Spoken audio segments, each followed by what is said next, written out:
पर मुझे लग रहा है कि the full import of those statements has not really been understood. One of the statements he's made is that we are facing, and I'm quoting, quote, we are facing an attack on the basic structure of Indian democracy. In the Constitution, India is defined as a union of states, and that union requires a negotiation. And then he goes on to compare the Indian Union with the European Union. Now, if any individual, a private citizen, goes outside the country or inside the country, he has a freedom to speak. But along with that freedom to speech comes what I call the need to have a sense of responsibility. Now, if you don't understand how the European Union came into being, and I don't want to take your time to highlight how the Treaty of Rome started with 6 countries and others, how the first union was European Coal Community, European Coal and Steel Community.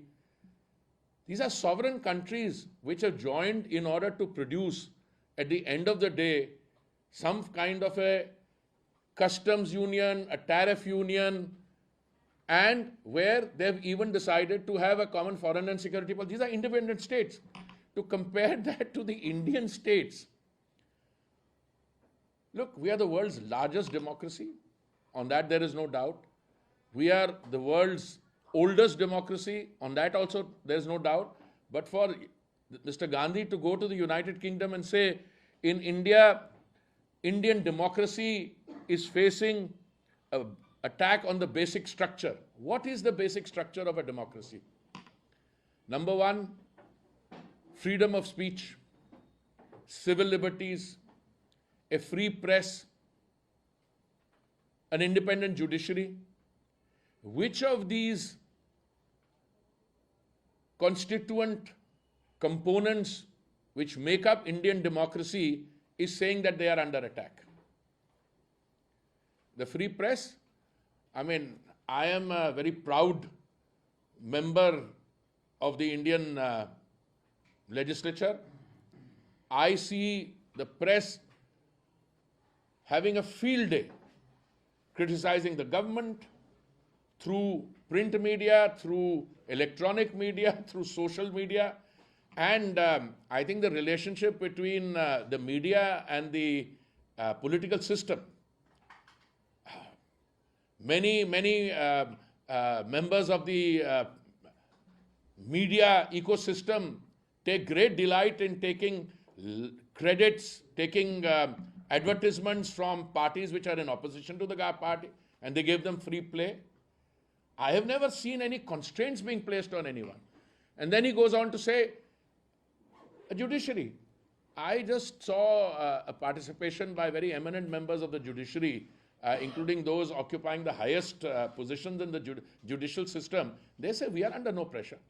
In any case, even if they were to say that there is a healthy interactive process going on between the judiciary and the government, there are certain things the government feels, and I believe rightly so, that in a separation between the executive, the legislature, and the judiciary, I mean, the executive has a role to play.